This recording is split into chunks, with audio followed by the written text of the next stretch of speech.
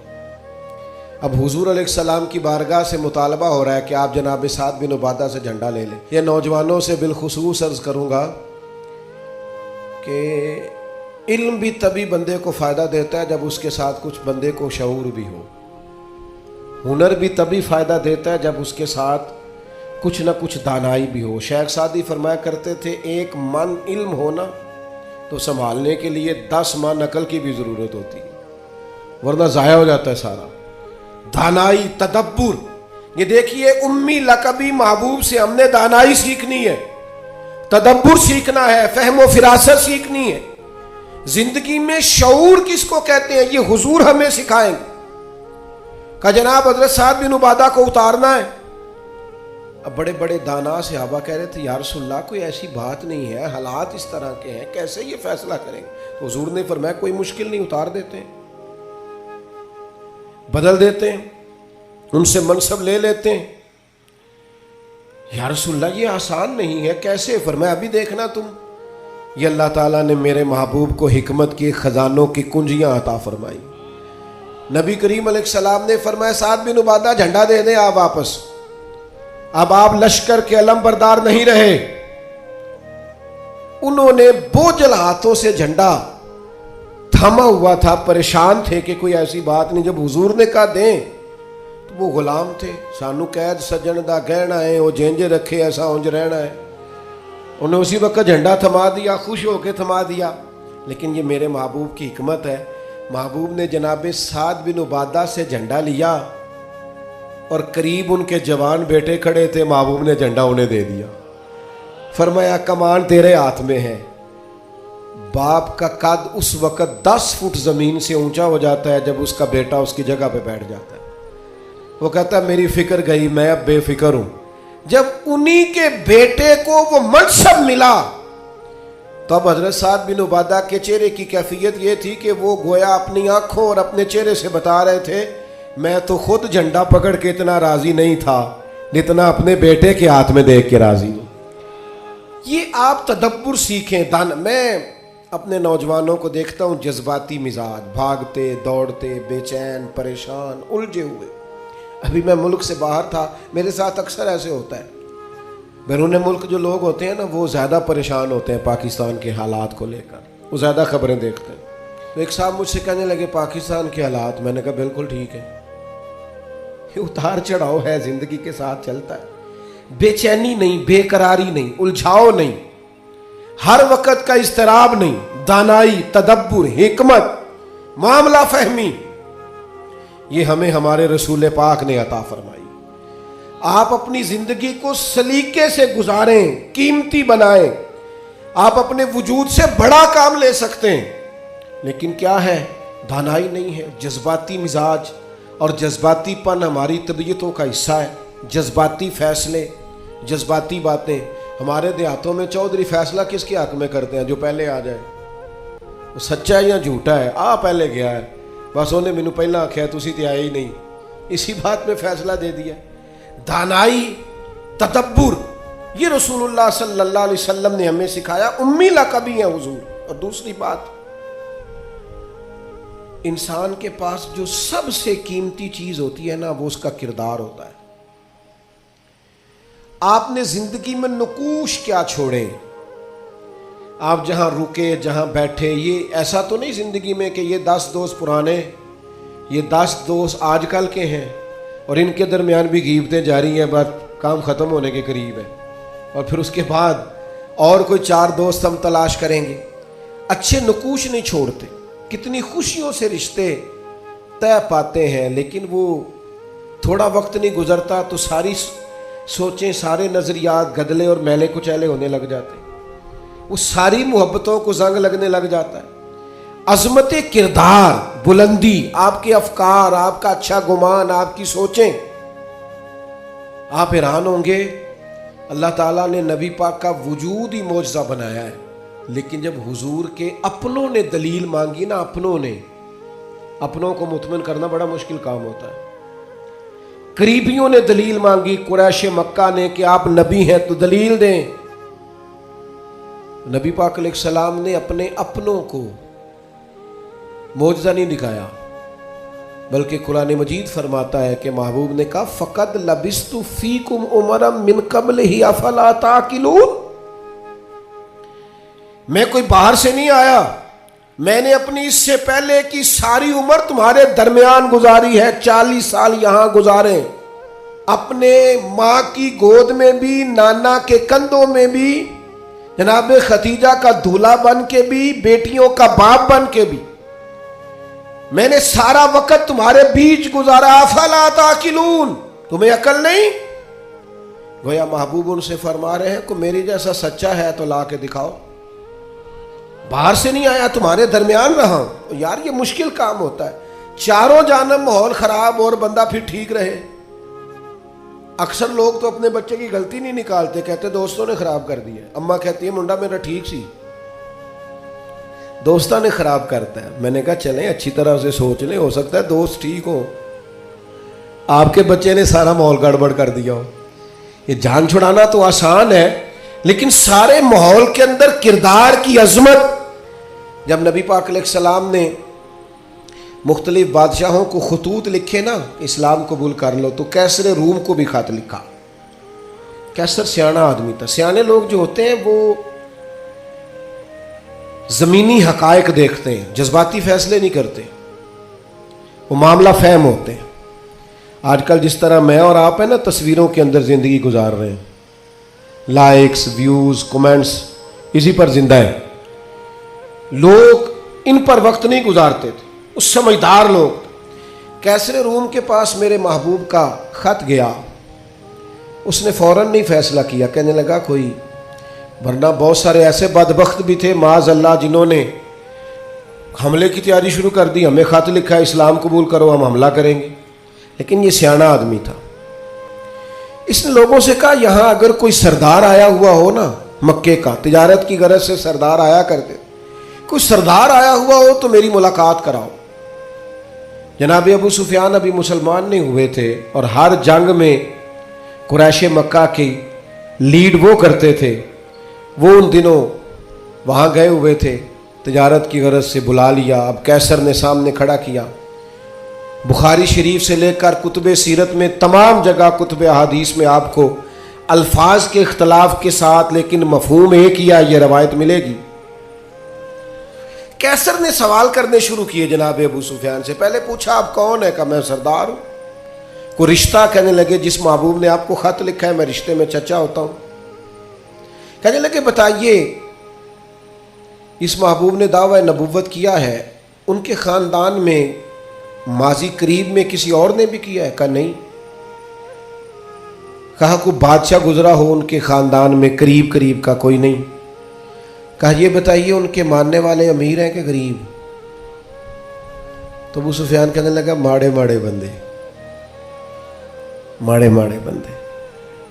میں آپ مجھ سے ناراض نہ ہوئیے گا، لیکن محفل میلاد میں بھی ماڑے ماڑے بندے آتے ہیں، سیاسی سماجی لوگ بھی آتے ہیں کسی سے ادھاری ٹوپی لے کے، ان کا خیال ہوتا ہے چلو میلاد کی محفل کی بھی قیادت جلدی سے ہم لے لیں، جلوس بھی جلدی سے قبضہ کر لیں، کل کو ان لوگوں کو پاس بھی جانا ہے الیکشن کے دنوں میں۔ لیکن غریب لوگ، پر ہمارا حال یہ ہوتا ہے کہ جس کو 35 سال ہو گئے فجر کی اذان پڑھتے، وہ بیچارہ میلاد کی محفل کی بھی صدارت نہیں کر سکتا۔ وہاں بھی جن کے ہاتھوں میں نوٹوں کی دتیاں اچھی ہوں ان کی سیٹیں اگلی ہوتی ہیں۔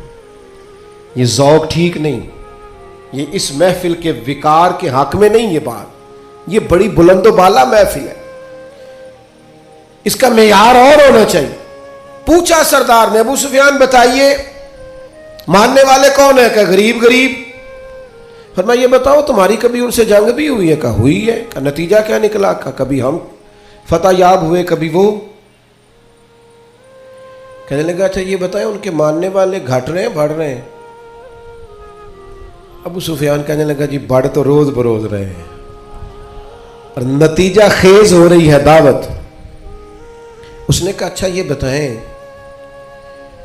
جنہوں نے دعوی نبوت کیا ہے کیا کبھی انہوں نے جھوٹ بھی بولا ہے؟ ابو سفیان کہتے ہیں کہ میں ایک منٹ کے لیے سوچ میں مخالف تھا نا، مخالف رائے دے رہا تھا، لیکن میرے دل کے اندر سے آواز آئی معاذ اللہ میں انہیں جادوگر کہوں، شاعر کہوں، شاعر کہوں تو شاید کوئی شخص میری بات پر توجہ دے، پر نبی پاک نے جھوٹ بولا یہ تو مانے گا ہی کوئی نہیں۔ کہتے ہیں میں نے کہا بات بالکل سچی کرنی ہے۔ وہ میرے سامنے پیدا ہوئے، سامنے جوان ہوئے، سامنے ان کے بال سفید ہوئے، پر اس محبوب کی زبان سے جو بھی نکلتا ہے حق اور سچ ہی نکلتا ہے۔ میں کیسے آپ کو یہ بات عرض کروں کہ بغیر وجہ کے لوگ جھوٹ بولتے، ان کا کوئی فائدہ نہیں، کوئی دنیاوی نفع بھی نہیں، جان بوجھ کے ڈینگے مارتے ہیں، بڑھ کے کوئی لینا دینا ہی نہیں، بلا وجہ جھوٹ۔ یہ انسان کے کردار کو داغدار کر دیتا ہے۔ دنیا کے کسی بڑے تاجر پر ہاتھ رکھیے، بڑے سے بڑے بزنس مین پر، اس سے پوچھئے کہ تمہاری بزنس میں کامیابی کی وجہ کیا بنی؟ انویسٹمنٹ زیادہ کی تھی، پڑھے لکھے زیادہ تھے؟ تو آپ کو ہر بزنس مین کہے گا صرف اللہ نے میرا مارکیٹ میں اعتبار بنا دیا تھا۔ جس کا اعتبار مارکیٹ میں اچھا ہوتا ہے لوگ کہتے ہیں بندہ ٹھیک ہے، سچ بولتا ہے، اس کا کاروبار چلتا ہے۔ کبھی جھوٹ اور بددیانتی اور فریب سے بھی قومیں آگے بڑھی۔ ابو سفیان کہتے ہیں مجھ سے پوچھا، ایک سوال یہ بھی تھا ان سوالوں میں کہ خاندان کیسا ہے؟ تو میں نے کہا خاندان تو قریشی اور ہاشمی ہے، اعلیٰ خاندان محبوب کا۔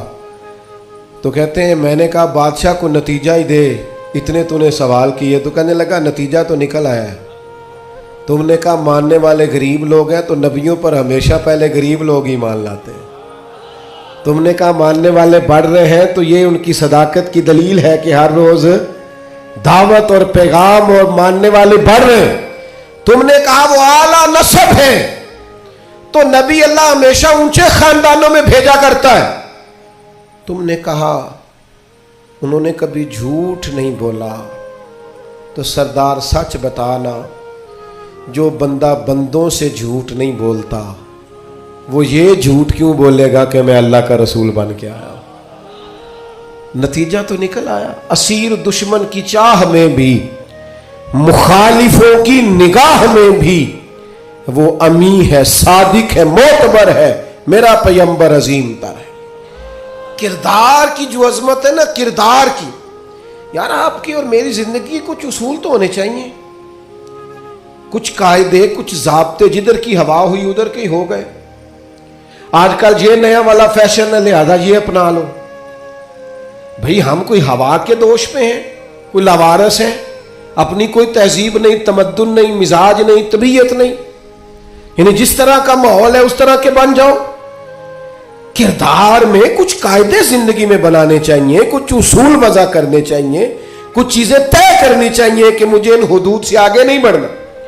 مومن کی اپنی ایک ذاتی شخصیت ہوتی، اس کا ایک اپنا رکھ رکھاؤ ہوتا ہے، اس کی اپنی ایک وفاداری ہوتی۔ آپ جائیے اپنے بزرگوں سے ملیے، دیہاتوں کے لوگ کیا کہتے ہیں؟ وہ کہتے ہیں بس بھائی میں دوستوں کے ساتھ آتا جاتا تھا، گھومتا پھرتا تھا، اب یہ کام نہیں کرنا، اب میرے بیٹے کو میرا جوتا پورا آنے لگ گیا ہے، اب مجھے وفادار ہونا ہے۔ میں کیسے اپنی ملت کے نوجوانوں کو سمجھاؤں کہ تو گھٹنوں تک اگر اپنا لباس آدھا کر لے تو پتہ نہیں تیری کتنی کو گرمی کم ہو جاتی ہے اور کس قدر زیادہ آسودگی اور آسانی محسوس کرتے ہو۔ حالانکہ گھر میں بہنیں ہیں، بیٹیاں ہیں، ماں ہیں۔ بندے کی ایک اپنی وفاداری بھی ہونی چاہیے، اس کے کچھ قاعدے، ضابطے، اٹھنا بیٹھنا، اصول بھی ہونے چاہیے۔ نبی کریم صلی اللہ تعالی علیہ وسلم کی عظمت کردار کا یہ عالم تھا کہ عرب شریف کے اندر کنواری عورتیں بڑی ہی شرم و حیا والی ہوتی تھی۔ لوگ مثال دیتے کہ تو کنواری لڑکی کی طرح شرم و حیا والا۔ قربان جائیں سیدہ طیبہ طاہرہ حضرت عائشہ صدیقہ رضی اللہ تعالیٰ عنہ فرماتی ہیں نبی پاک علیہ السلام عرب کی کنواری لڑکیوں سے بھی زیادہ حیا والے تھے۔ حضور حیا والے، متانت، سنجیدگی، کبھی شور و غل نہ کرتے، کبھی بازار میں نظریں اٹھا کے نہ چلتے، کبھی محبوب کی زبان سے معاذ اللہ کسی نے کوئی کمزور جملہ نہیں سنا۔ یہ کیا بات ہوئی، مجھے کسی نے غصہ دلایا تھا میں نے گالیاں دے دی، تو آپ کے اصول کدھر گئے، قاعدے کدھر گئے، ضابطہ کدھر گیا؟ یہ کیسے ہو گیا کہ آپ بااصول آدمی تھے پھر بھی آپ کی زبان سے بازاری جملے نکل آئے؟ یہ ہو نہیں سکتا نا اگر آپ نے کوئی اصول زندگی میں بنا رکھے۔ تو عظمت کردار یہ رسول اللہ صلی اللہ تعالی علیہ وسلم کی زندگی کا ایک بنیادی عنصر ہے، بنیادی۔ اور پھر حضور سید عالم صلی اللہ تعالی علیہ وسلم کو اللہ تبارک و تعالی نے ایک شان اور بڑی امتیازی عطا فرمائی، بڑی انوکھی۔ وہ یہ تھی کہ اللہ تعالیٰ نے نہ محبوب کو فصاحت و بلاغت عطا فرمائی، یعنی بات کہنے کا جو سلیقہ، جو انداز حضور جانتے ہیں نا، یہ کسی اور کو نصیب۔ ہمارے ہاں نا بہت زیادہ باتیں کرنے کا رواج ہے، اس کا نتیجہ یہ نکلتا ہے کہ انسان کے جملے بے وقت ہو جاتے ہیں۔ لوگ کہتے ہیں یار عادت ہے اس کی، اور کچھ لوگ ایسے ہوتے ہیں کہ جن کے پاس آپ بیٹھے نا تو کبھی کبھی تیل کی ضرورت پڑ جاتی ہے کہ تھوڑا تھوڑا یہاں لگا لے بندہ، اس لیے کتنی باتیں سناتے ہیں، اتنی باتیں۔ اور آج کل تو ایک اور رواج بھی ہو گیا ہے، کہتے ہیں قطع کلامی معاف اور ساتھ ہی بات شروع۔ تو میں کئیوں سے کہتا ہوں پہلے پوچھ تو لیں ہم نے معاف کیا بھی ہے کہ نہیں۔ آپ تو گن پوائنٹ پہ معافی لے رہے ہیں، آپ نے حکم دائر کیا ہے قطع کلامی معاف اور آپ شروع ہو گئے۔ گفتگو میں، لہجے میں، دعوت دینے میں، پیغام دینے میں، میں آپ کی خدمت میں عرض کروں گا روز بچوں کو بھی نہیں ڈانٹنا چاہیے، روز نہیں نصیحت کرنی چاہیے ورنہ نصیحت بے وقت ہو جاتی۔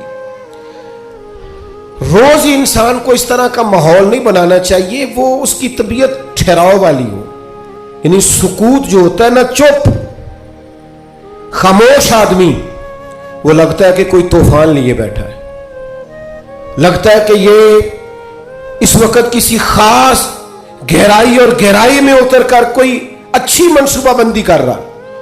نبی پاک علیہ السلام کو اللہ نے بڑی فصاحت و بلاغت عطا فرمائی، لیکن اس کے ساتھ ساتھ اللہ تعالیٰ نے علم کے خزانوں کی کنجیاں دیں۔ سرکار جب بات کرتے نا تو صحابہ فرماتے ہیں ہر جملہ دوسرے جملے سے جدا ہوتا، اس طرح حضور بولتے کہ اگر کوئی لفظ گننا چاہتا تھا تو گن بھی سکتا تھا۔ یعنی بات وہ ہمارے ہاں اکثر نا محافل میں ایسا ہوتا ہے کہ وہ بعض اوقات بڑی سادی سی بات بھی اتنے جوش کے ساتھ کی جاتی ہے کہ میری طرح کا طالب علم سوچنے لگ جاتا ہے کہ یہ بات تو آرام سے بھی کی جا سکتی تھی، اس میں اتنا پریشان ہونے کی ضرورت ہے، یہ سادی سی بات تھی، آپ بڑے خوبصورت لہجے میں بھی کہہ سکتے تھے۔ اللہ تعالیٰ نے محبوب کو فصاحت دی، بلاغت دی، معاملہ فہمی دی، اور حضور علیہ الصلوۃ والسلام بڑے ٹھہرے ٹھہرے انداز میں بات کرتے، لیکن جب بات کرتے تو حضور نہ بات کا رخ بدل دیتے، یعنی بندہ سوچ رہا ہے اس رستے جانے کی، لیکن کریم کی حکیمانہ بات بندے کا رستہ چینج کر دیتی، وہ بالکل انسان ڈائریکشن بدل لیتا کہ نہیں یار یہ رستہ ٹھیک ہے۔ اب بات کو سمجھیے گا، ایک ہوتا ہے بندے کے پاس مال نہیں تو وہ فقیر ہے، کچھ لوگ ایسے ہوتے ہیں کہ وہ امیری میں فقیری کرتے ہیں، مالدار ہوتے ہیں، بڑا اللہ نے دیا ہوتا ہے، لیکن ان کے مزاج سے دولت نہیں چھلکتی، عہدہ نہیں چھلکتا، وہ درویشوں کے ساتھ بیٹھتے ہیں، سادہ طرز زندگی۔ یہ بھی نبی پاک علیہ السلام کا خاصہ ہے، حضور کی نبوت کی دلیل ہے کہ نبی پاک نے فقیرانہ زندگی کو اختیار کیا۔ آپ ذرا انداز دیکھیے، حضرت عمر رضی اللہ تعالیٰ عنہ کہتے ہیں میں ملنے کے لیے پہنچا تو موٹے بان کی چارپائی، حضور اس پر آرام فرمائے، فرماتے ہیں جب میں گیا تو سرکار اٹھ کے بیٹھے، اور جب حضور اٹھے نا تو آپ کی کمر مبارک سے نا ذرا کپڑا ہٹا۔ جنہوں نے پرانی موٹے بان کی چارپائیاں دیکھی نا، منجدی منجی جنہوں کئی دس، تو وہ کبھی اٹھتے تھے نا سو کے تو کمر پر نشان چھوڑتی تھی۔ حضرت عمر رضی اللہ تعالیٰ عنہ اپنے مزاج کے لحاظ سے دلیر آدمی تھے، لیکن جناب فاروق اعظم رضی اللہ تعالیٰ عنہ نے محبوب کو اس حال میں اٹھتے دیکھا تو آنکھوں میں آنسو آ گئے، اور حضرت عمر نے نا ایک فکر بیان کی، ایک ڈائریکشن بیان کی، اپنی سوچ عرض کی حضور کی بارگاہ میں، عرض کی یا رسول اللہ صلی اللہ تعالی علیہ وسلم، ایک کیسر و کسرا اللہ کے دین کے دشمن ہے اور اتنی آرام دہ زندگی گزارتے۔ بہت سارے لوگ سوال نہیں کرتے وہ فلاں ملک دیکھو غیر مسلم ہے لیکن آسودہ حال کتنا ہے۔ محنت ضرور کریں، جد و جہد ضرور کریں، یہ بات کرنے کا مقصد یہ نہیں کہ محنت چھوڑ دی جائے، خوب مشقت کریں۔ جد و جہد تو انسان کو زندہ رکھتی، اس سے تو پتہ چلتا ہے کہ انسان کے اندر روح موجود ہے، جو بالکل ہلتے جلتے نہیں، حرکت نہیں کرتے ہو تو مردے ہو جاتے ہیں۔ تو زندگی زندہ دلی کا نام ہے، مردہ دل کیا خاک جیا کرتے۔ لیکن یہ سوچ کا یہ زاویہ بھی دیکھیے، حضرت عمر نے عرض کی یا رسول اللہ صلی اللہ تعالی علیہ وسلم، وہ کیسر و کسرا اللہ کے دین کے دشمن اتنی آسودہ آسان زندگی گزارتے اور آپ محبوب ہو کے۔ اب یہ ایک زاویہ ہے سوچ کا، لیکن نبی پاک علیہ السلام نے اس زاویے کو نیا رستہ دیا۔ یعنی سوچ یہ ہے کہ آپ محبوب ہیں اور ظاہری طور پر یہ وقت مشکل ہے، دوسری جانب دشمن ہے، اور یہ گاؤں تک یہ لاؤ لشکر، یہ آسان زندگی۔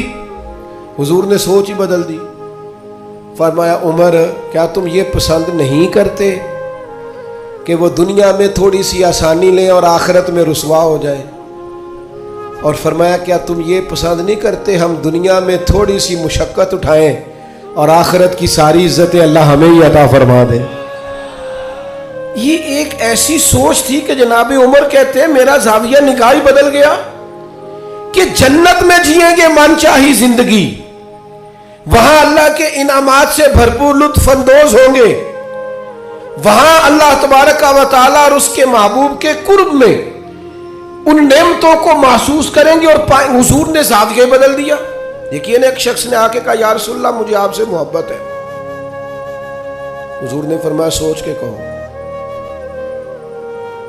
یہ ویسے ہم سے نہیں آج کوئی بھی کہہ سکتا، سوال ہی نہیں پیدا ہوتا۔ میں عاشق رسول ہوں تو کوئی بندہ کہے سوچ لے اچھی طرح، کہنے تو نے یہ کیسے بات کر دی، میرے سے بڑا عاشق ملے گا نہیں ڈھونڈنے سے۔ کہا یا رسول اللہ آپ سے محبت ہے، تو فرمایا سوچ لو۔ یا رسول اللہ آپ سے محبت ہے، فرمایا پھر سوچ لو۔ 3 بار حضور نے کہا۔ اس نے کہا حضور مجھے ہے محبت، تو پھر نبی پاک نے فرمایا فقر کے لیے تیار ہو جاؤ، آزمائش کے لیے تیار ہو جاؤ۔ یاری تیری سونا پر آزمائشاں تیریاں اگ، یہ سونا پرکھیا جامد ہے پر نہ لگاں دے لگ۔ آزمائش کی تیاری کرو، یعنی ایسا نہیں ہے کہ مجھ سے محبت کرو گے تو بڑی آسودہ زندگی، ہر وقت آرام دہ وقت گزرے گا۔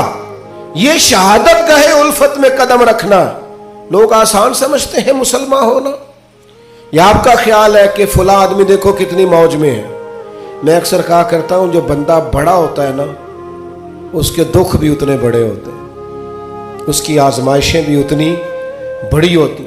قد کاٹ کے حساب سے آزمائش ہوتی ہے لوگوں کی۔ یاد رکھنا نبی پاک علیہ الصلوۃ والسلام نے سوچوں کو نیا زاویہ دیا، فقیرانہ زندگی، یعنی بہت زیادہ مال ہے حضرت عثمان غنی کے پاس، لیکن سارا اللہ کی مخلوق پر بانٹنے کے لیے رکھا ہوا ہے۔